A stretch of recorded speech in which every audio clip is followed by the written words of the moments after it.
Jaguar Wright exposes shocking allegations about Diddy, Oprah, and Ice Cube. To sit there and pretend to be his friend on camera. But I mean, you kind of did the same thing with the Vandross when you humiliated him on his deathbed. What makes them so mad is when you don't want to be a part of it. New allegations claim Diddy and Oprah colluded to suppress Ice Cube from exposing their elite circle. What club am I talking about? I'm talking about the club of gatekeepers that we all gotta deal with. You know who they are, and they definitely know who they are. Black people be like, what? Who? Come on, stop playing. So, ever since I put out the contract with Black America, here and there, this and that, but it's cool, man. I expect that.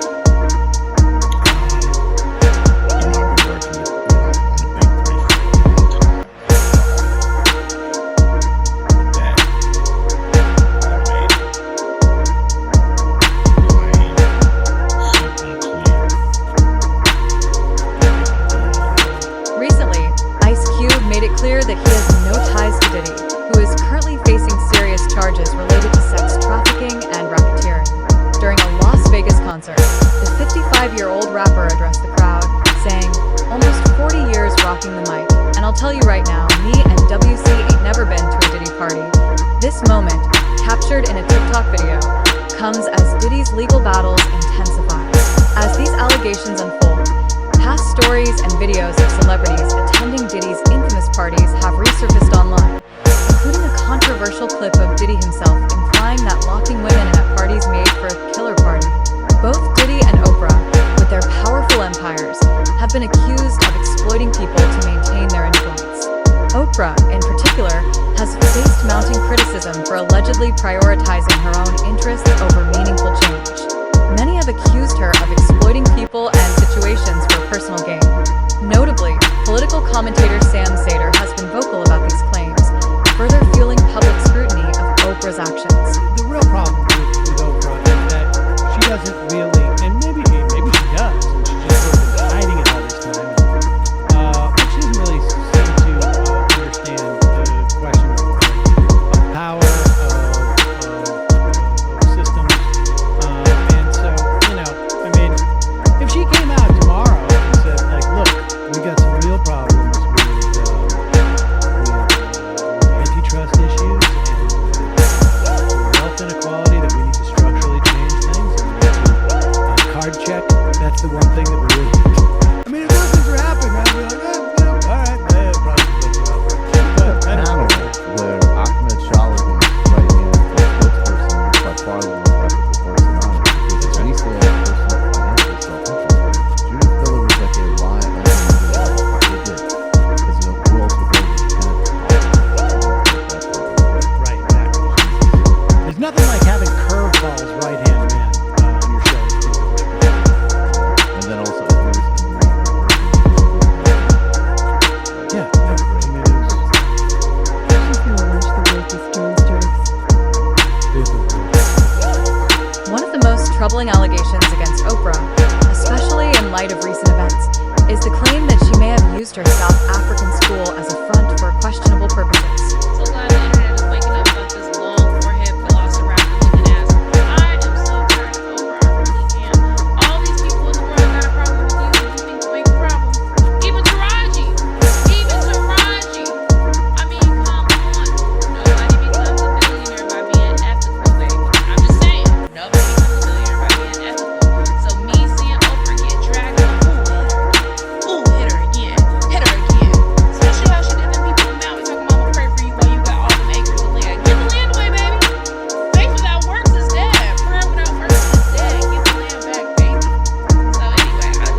responded with a bafflingly insincere statement.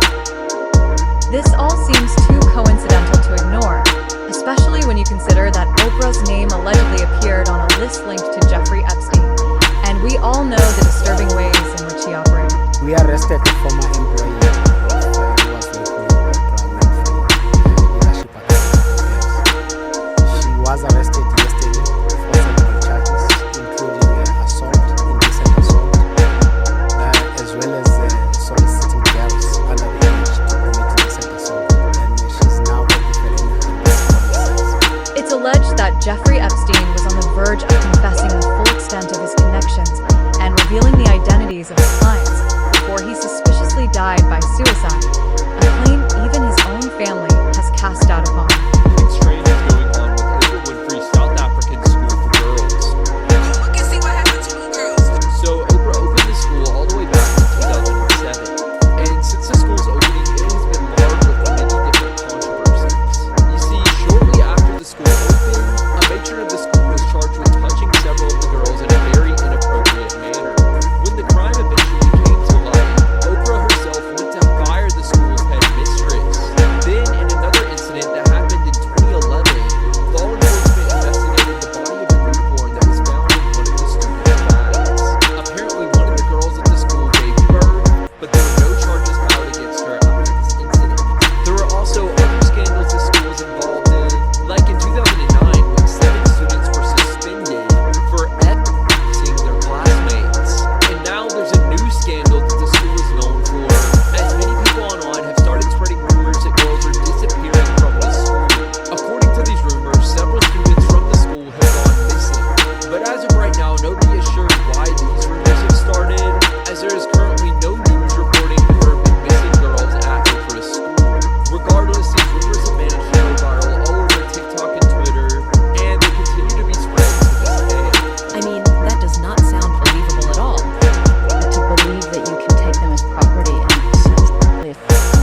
Nation for his connection to Jimmy Henchman, but now he's facing actual lawsuits.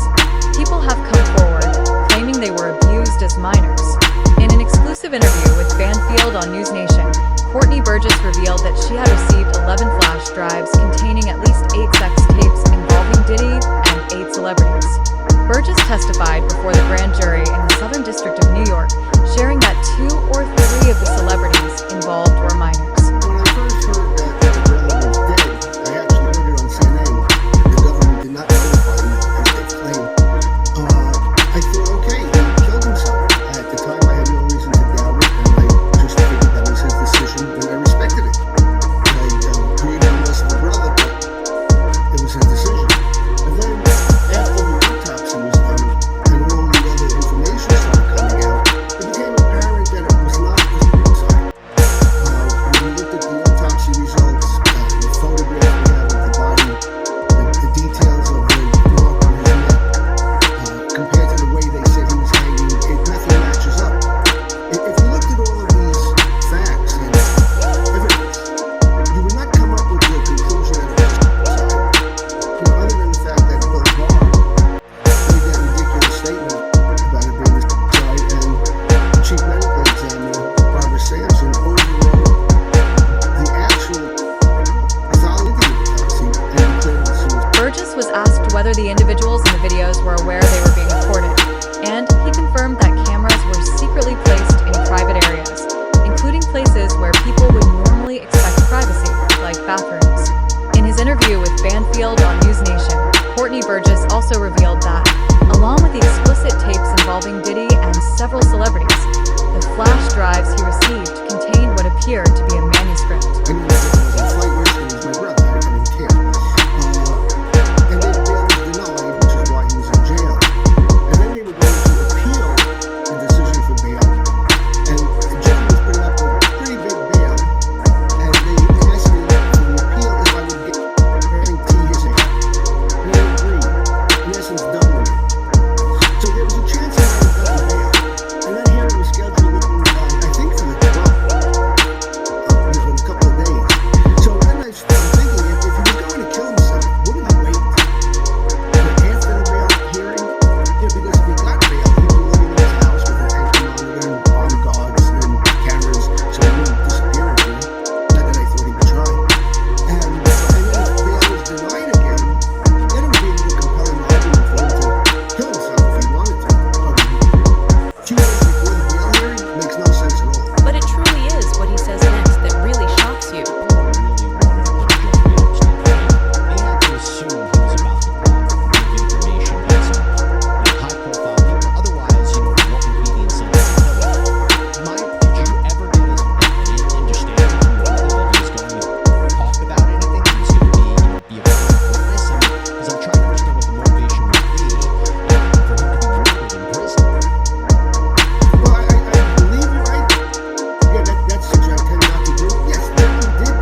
unclear whether Burgess received it from a man or a woman. When pressed about whether the manuscript was genuinely based on Kim Porter's diaries, Burgess confirmed that it seemed authentic. He also revealed that he had spoken with Porter just 6 hours before her death, which deepened his conviction that the document was tied to her personal experiences. Why things are happening that nobody spoke of? Why is that a person can say that they left at 8 in the morning and Kim was alive, and 11 she's dead? Some foul play.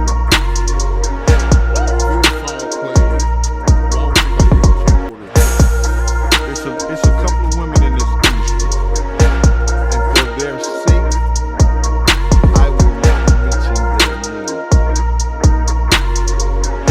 Listen to me. There's a couple of women,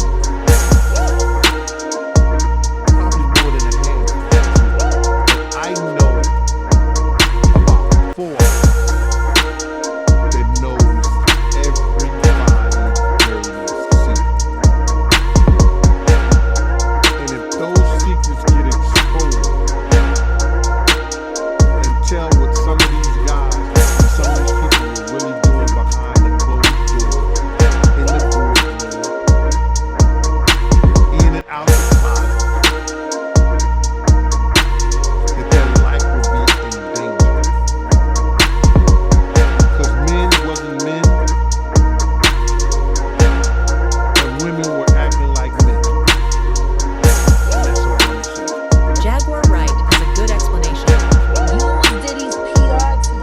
The smartest thing for you to do will be create your own version of the Kim Porter way. And make sure it gets pushed out there first, so anything that comes after will always be held in question. It's brilliant. It's great spin. Get his version out before the real version comes. Y'all better believe everything that I'll be sure says. It's about to get disgusting. See, this is the thing. Kim's official book was never sent out to anybody in complete form. However, questions persist about the detailed dialogue in the manuscript, with Burgess acknowledging that some might find it hard to recall such specifics from past events. Meanwhile, Diddy seems to be increasingly at risk of being silenced in jail. Federal authorities recently confirmed that during a sweep of the facility where Diddy is being held, they seized drugs, homemade weapons, and electronic devices. Diddy could do whatever, Puff could do whatever he wanted to do, Brother Love could do whoever he wanted to do. If Kim ever tried to get with somebody, Puff would interfere with them or with her trying to be with them. He wouldn't let that happen unless he was bringing them to the picture. That's what he used Kim for, bro. You want to make a deal with somebody, he'll get another girl and a guy who that he's trying to make a deal with, and then if Kim and them, they all party together. Man, he used Kim for that shit. You used Kim for that? Yeah, bro. Yeah. You don't do that to somebody you're supposed to love. This jail, which houses around 1,200 inmates, has faced heightened scrutiny following the fatal stabbings of 2 men earlier this summer. 5 inmates have since been charged with murder in connection to those incidents. Additionally, 4 other detainees, along with a guard, are facing assault charges tied to separate violent incidents. One case involved a man who was stabbed 44 times by 3 gang members, while another saw an inmate stabbed in the spine with a makeshift ice pick. Do you think Diddy could face a similar fate? Let us know your thoughts in the comments